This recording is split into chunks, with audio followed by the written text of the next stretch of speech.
This is Nigeria right now.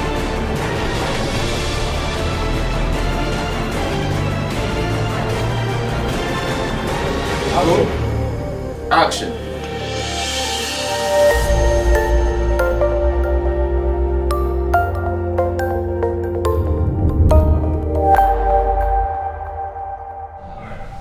Hi, this is Nigeria right now with Dixon Irebu, and this is where we are now. Sowunmi is my guest, right? Sowunmi is the spokesman of Alhaji Atiku Abubakar. Of course, he is the opposition. The president of Nigeria has just presented his budget, the 2020 budget. Why not? We'll have to probe that issue. Come along, that's where you engage. Mr. Sowunmi. Dixon. We invade your privacy again. Wow, it's nice to see you, bro. You're looking sharp. But you can sit down here. Okay, not a This problem. is Nigeria right now. Okay, you're the boss. Please. You're the boss. Please sit down, sir. Thank you. How are you? We're there. We're thinking it. How's Nigeria treating you? The election has come and gone, and issues here and there. How's it been? I think that the Nigerian nation has lost a great opportunity momentarily, because until you are done with all the cases, then you cannot do a foreclosure on that. But in the meantime, every day I wake up, what I ask myself is, oh Jesus, how much more dramatic changes could have been happening now under Atiku Abubakar. It's beyond words. You need to know precisely the energy, the direction, the zest that he was going to bring into that office, and you would just imagine. So by now would have been probably having the restructuring promised and all the elements being put together to have a direction. Is that what you're talking about? I think for his generation is the best that God gave this country. And I think that, and I say that very well considered.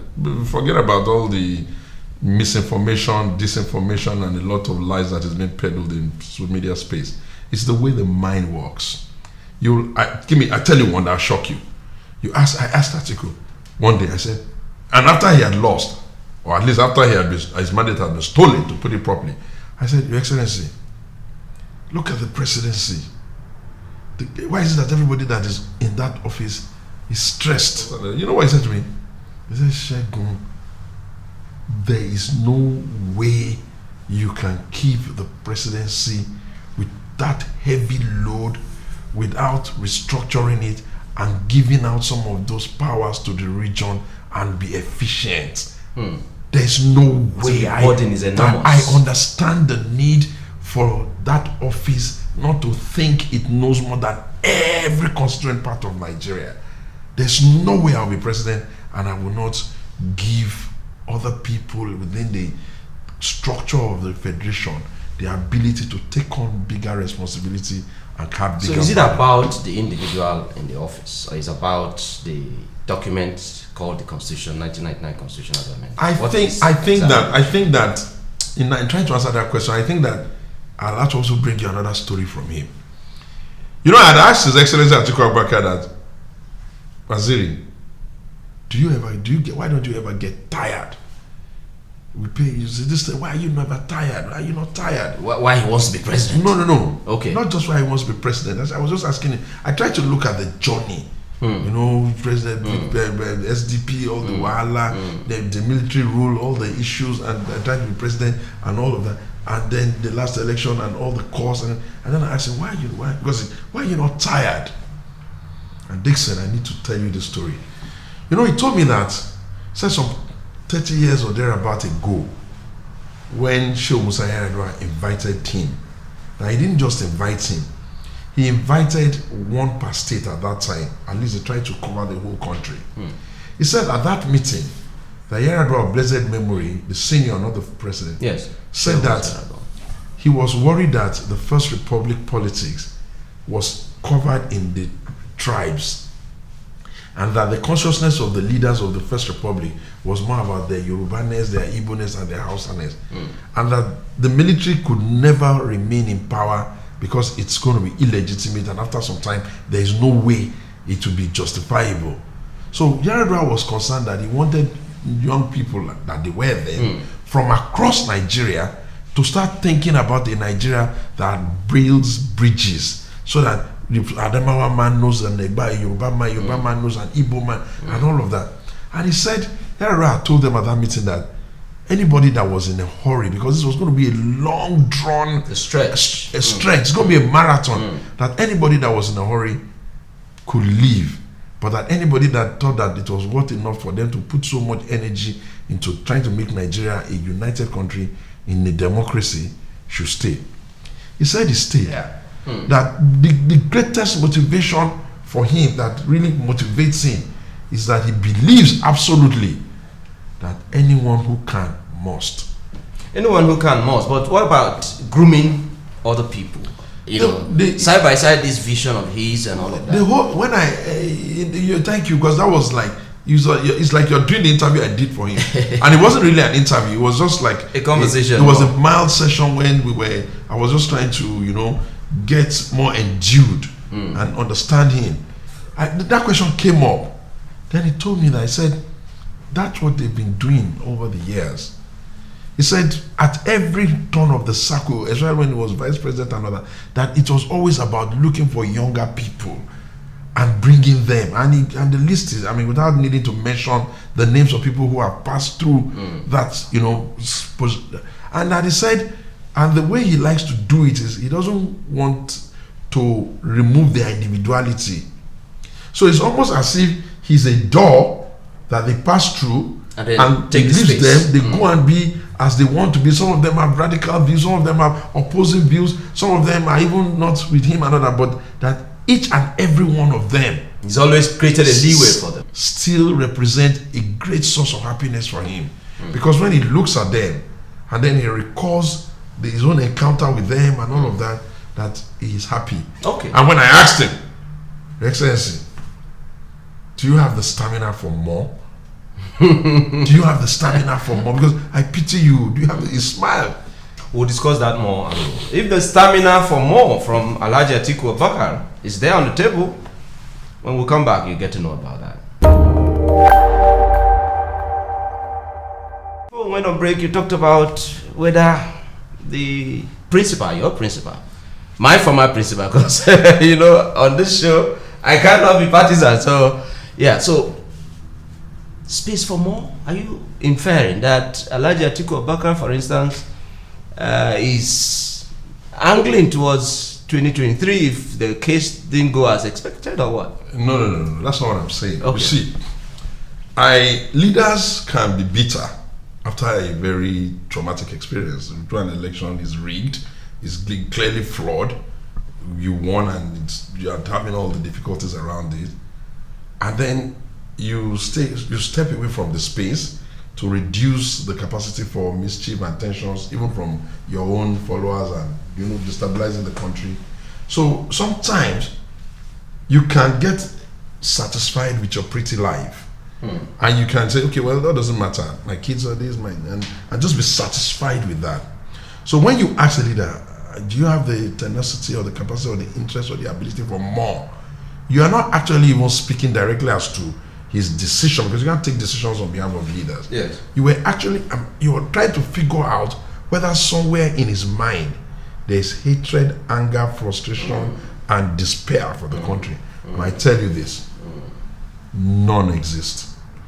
Atiku seems to just be one of those people who believe that so much can happen for this country if only the right approach, the right attitude, and the right direction is taken by whoever. And because of the nature of our own country. Yes. For instance, at some point in time, I was telling him that, Your Excellency, look at this, look at the debt, this, that, and I was trying to speak to, I was doing devil's advocate for him. I was trying to say that Buhari is trying, I was trying. Yeah, I was saying that. I was for the purpose of our conversation. I was saying, what if is it not just they will sell the oil? Is it not how much they get from the oil? Are they not going to just take the money and pay the salary and taxes and all that? His Excellency listened to me, and then he said, Segun, listen, you are not going to be able to leapfrog the Nigerian economy if you insist that you're going to be doing it as you've always done it. He said, number one, the infrastructure requirements of the country needs a very robust integration of the private sector to come and take some part of that. He said, for you to be able to create the enabling environment for capital from all over the world to flow into the country, you must give the country the ability to feel happy with itself. And when I asked, what do you mean by that? He said, when you have a nation where people are thinking that the structure is not working, you have no alternative but to think about how to give the nation the kind of structure that can work. Yeah. Just a couple of days ago, you heard Soludo speak, you heard Peter Obi speak, you heard a lot of people speak on the podium, and you come to the conclusion that outside the office of the president, all of the people that are even with him, the people that are governors and the members of his own party, aside from the people in his office who probably don't get it, some of them that are with him may not even be telling him the same thing, but they also know it. You cannot claim to be a federal system when the constituent part of the country will not have the capacity by law and by the structure of your country to run a little bit according to how their own natural inclination is. If you are more interested in a Nigeria that will be competitive and be strong and be capable of being the giant of Africa and represent the hope of all the black men in the world, in a very competitive world, then you will have to understand that wanting to devour and restructure and all of that is the only way forward. So someone like Atiku would have had more than enough opportunity over time to review and review and review and review before you can come to the absolute consciousness that you cannot keep doing things the same way and expect a different result. Therefore, if Atiku talks around restructuring, Atiku is not talking about disadvantaging any section of the country. No. Atiku is talking about an idea that if implemented, every part of the country in the minimum will first of all be at peace with itself. Because no one can sit in Ngopala in Imo State and then be blaming somebody in Abuja for the lack of progress there. Neither can anybody be sitting in Daura and be blaming anybody in Abuja. Neither will anybody in Abuja sit in Abuja in Aso Rock and be thinking that it can figure out exactly the problem that's going on in my local. So it becomes a bottom approach style of it becomes a nation at peace with itself. And when the nation is at peace with itself, then it becomes a more competitive nation. Then when the nation is more competitive, then the constituent part of that nation get emboldened to follow ideas that will work for it. And then when they start to get emboldened, then you're going to see some kind of competition return back. Albeit, it is not also a perfect vision. Because don't forget, those who are not well grafted in the idea of one Nigeria may see that maybe that's an opportunity for them now to start saying they want to go to iPod and be like separate countries. No, it's just to make sure that we're not thinking about education from Abuja. We're not thinking about road construction from Abuja. We're not thinking about agric from Abuja. These are things that should be and then the governors can become far more powerful, far more responsible, and the people can hold them more to account. But right now what we're doing is what you call a rentier economy. Every 30 days of the month, all the so-called boys and the ridiculous part of it is that a great number of them even fly to Abuja in private jets. Can you imagine a state that cannot even generate enough IGR to pay its own overhead cost, and the governor of that state is going around? So this structure can't be sustained. No, this present structure will only give us the present frustration metamorphosed or metasized or expanded as our population grows. Nigeria right now, Mr. Segun Sowunmi is still our guest. We'll be right back, and when we come back, we'll be discussing, of course, 10.3 trillion naira budget. We'll be right back. What's your view about the economy of our country, and what's your view about this 10.3 trillion? How will it affect the Nigerian people? How will it better the system? What is it like when you say 2 something trillion to service debt, and then provision for education, provision for health sector, and all of that? Even the exchange rate that the president mentioned, how will you react to it? Buhari came into office in 2015, so we put a budget together in 2016, 2017, 2018, 2019, and this is his 2020 budget. So that means this is his fifth budget cycle.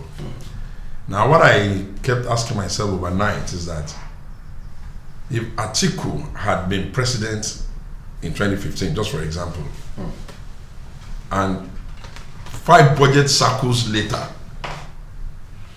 what will be the kind of budget that Nigeria will be running? What will be the kind of budget? I guarantee, if Atiku had been if Atiku is president, within a 5 budget cycle, Nigeria's budget, realistic budget of Nigeria, by the energy of the private sector that would have been playing here and the kinds of direction the country would have been minimum 5 to 6 times the size of that budget.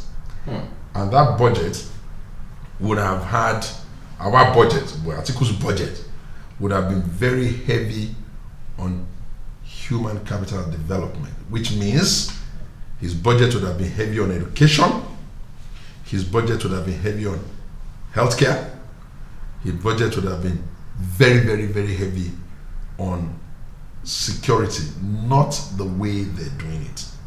His budget would have been a budget that would have given the armed forces of Nigeria a renewed direction in terms of the present challenges and the likely future challenges Nigeria will face. When I saw Mr. President reading his budget speech, I kept asking myself,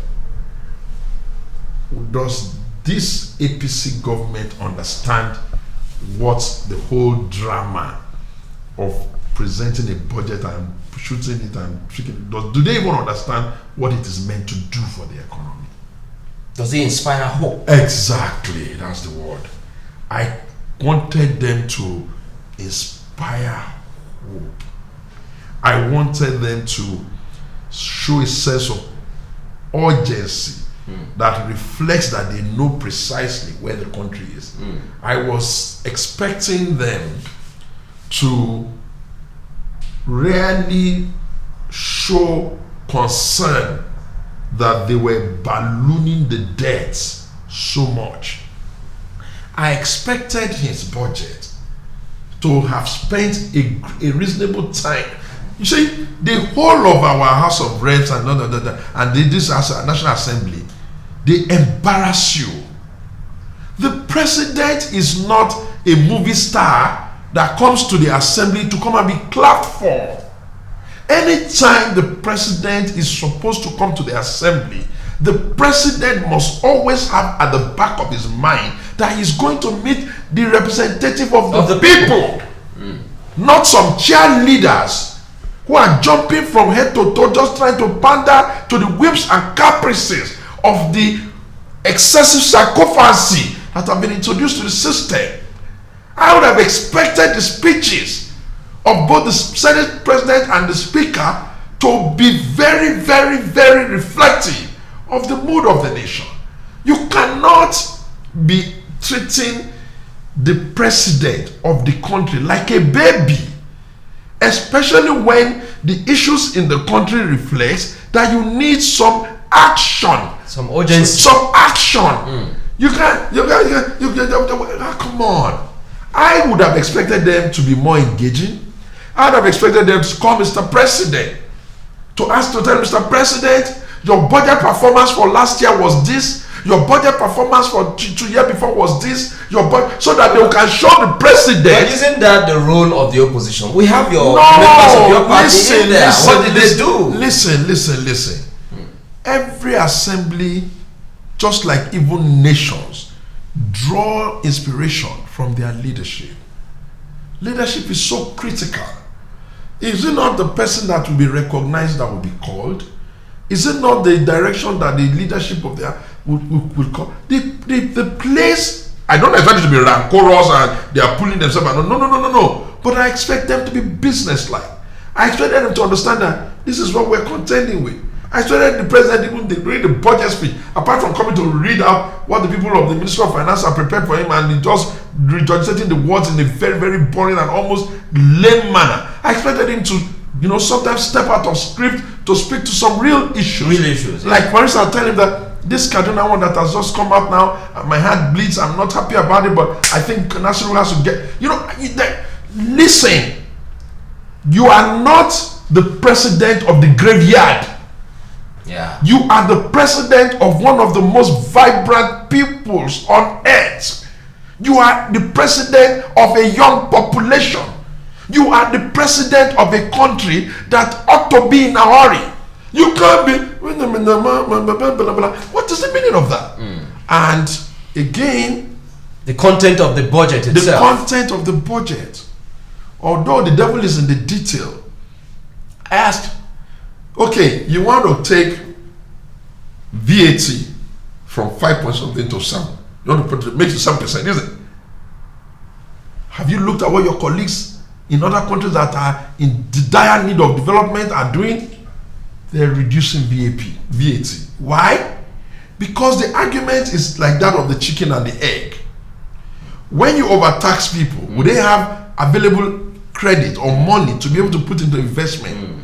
Or why you not give them their money, encourage them to create you say you are doing ease of doing business, which is just a phrase that they probably put in his mouth that he has not reflected on. You do the ease of doing business. You encourage your people to participate in the production process and the economic process.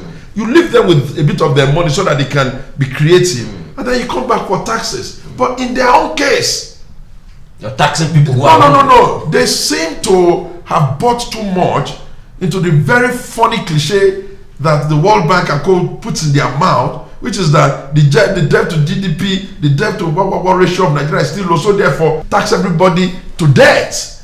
That's not how to get growth. You can, if you are struggling, you can reduce your overhead cost. Yes. You can, if you are struggling, you can reduce the number of ministers you have. Yeah. If you are struggling, you can reduce what you're spending on recurrent expenditure to service yourself. When we go into the details of the budget now, we're going to see them babbing the hair of the president in the villa at Umongo. See, we are not opposed to whoever the people of Nigeria have selected and elected as their leader. No. So there's no blanket opposition to General Buhari. No. What we are saying, what I am saying, and what Atiku is saying is that Africa, and Nigeria being one of the biggest here, needs to have leaders that are more in tune with the realities of how the world is running. And you can take your cue from the Americas, from Europe, from other countries. You are in a country where elements of the country, leaders of the country are using their narrative to overheat the polity. You are seeing tribal conclaves all over the place. And that is not being addressed. And you're not thinking that, okay, after the 1966 war, why is it that the energy of the southeastern people, at least some elements among them, still feel that they're not getting the right deal in Nigeria? Why are they still so hungry for Biafra that was supposed to have been done with Ojukwu? And why is the Yoruba people too thinking they want to have a republic that should have been done with Awolowo? Why is the middle belt Niger? Why? So when you are thinking that way, divisions, when you think that way, you then ask yourself, how long can you sustain, especially if you want to grow, not that you just want to retain status quo and convert the presidency into some kind of musical chair where Bola dances, get up, Ahmed goes and sit down from there, you're looking for Chukwudi. If that's not what you want to do with the villa, if that's not what you want to do with the presidency of the country, then you must then have to ask, where are the structural issues? What are the structural issues that can help us to be better than what we are today and make the country more at peace? Now, you ask, has anyone told you with every sense of modesty that he was inspired by what he saw yesterday? Where is the inspiration? What people are going to take away from there is that, oh, what did they put in education? It will take your genius mind to be helping them say that, okay, the money they put in, you beg, if you, that's the, listen, a statement of intention, a budget is a statement of intention.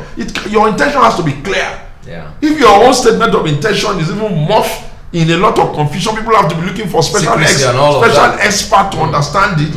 If you are running a private sector system, why are you putting so much money? Works and housing. Is it that you still believe that federal government has business going to say they are building houses, low-cost houses? Is that what you still believe at this time? So there are, you see, our issue with them, and Natiko's issues with them, is not personal. We have no personal issue with them. So it's about the people. Our issue with them is simply that, everything considered, we believe that our ideas for the growth and the development and the peace of this country is far more superior to theirs. And of course, we presented ourselves. Had anybody in Nigeria had the feeling, the same way they did Big Brother Africa, and everybody realized that it was us against them, now Messi that won, and there's no competition, nobody would talk, because Nigerians would then be told, you deserve the leader you chose. But if the people are seeing that the process is not even near credible, people cannot even say, okay, it's true, it's perfect, or near perfect, or close to perfect, and then we must still carry the burden of going to court, and then we go to court, all of them come and start giving us all sorts of complications, bringing up with 66 issues that we have, and then we have to go to the Supreme Court. As we are going to the Supreme Court now, the question everybody asks every day is, do you trust them? Do you trust them? I'm the victim. I'm still the one who said, let us trust the judiciary. Let us have hope. Why should that be the state of the nation? That's the question that will be answered by the judiciary. Mr. Sowunmi, thank you for being on the Nigeria Right Now. Listen, 30 minutes is too small. Whenever you want to come and talk to me, I think we should do 1 hour. Beg them for 1 hour. It's a pleasure. Nigeria, let us keep faith to the country. Nigeria first. Atiku Abubakar, it's always about the Nigerian nation. Nigeria it's not more about election. It's not more about campaign. It's about the Nigerian nation. And that's what this is about. That's what Nigeria Right Now is about. We're focused on ensuring that we engage people that will give us directions that, give us the point that we need to have, which is poised to engender patriotism. That's the purpose. A nation where people get together for the purpose of being together for the good of all. That's what we're about. Mr. Sowunmi has reeled out a lot of issues. I expect that the public out there will engage further. That's what we're about, really. We're not here to stand for or against anyone. The purpose is that Nigeria may be great as it ought to be. I'll see you next week. This is still Nigeria Right Now.